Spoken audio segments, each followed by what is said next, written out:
Hello everyone, my name is Corey Titus. I'm the Director of Currently Serving Affairs, and today we're talking about the advocacy and action topic for our portfolio, unaccompanied housing improvements. So starting off, what do we want?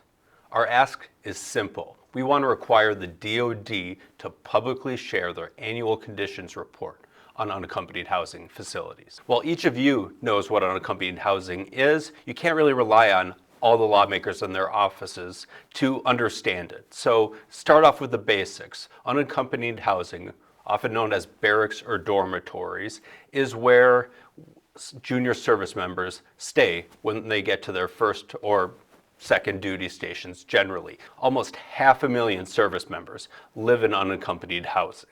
So in 2023, the Government Accountability Office did a very detailed report on all the challenges those 500,000 service members are facing.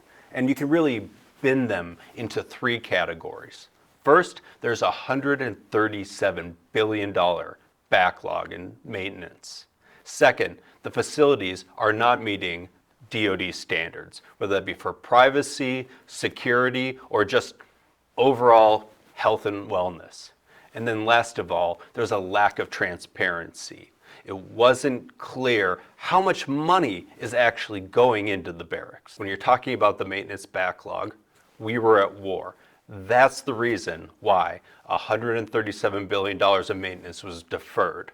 It was going to where it was needed most, but now we're seeing the ramifications. The good news is the needle is moving and we don't want it to stop. In the FY 2024 and 2025 NDAA, a lot of reporting and transparency requirements were made, as well as the creation of new systems to better understand where things are.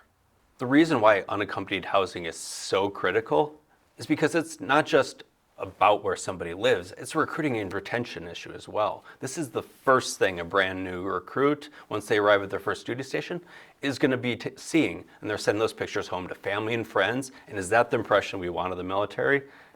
GAO report shows it's certainly not. There's a long way we can go to improve this, and we think we're going to get there.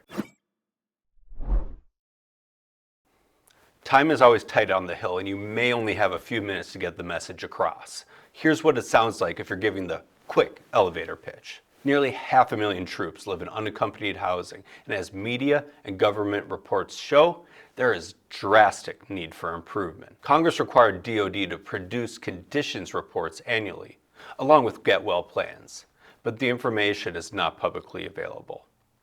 Adding transparency will ensure we maintain momentum to care for our troops in unaccompanied housing. Our ask is that you require DoD to publicly share annual conditions reports on unaccompanied housing facilities.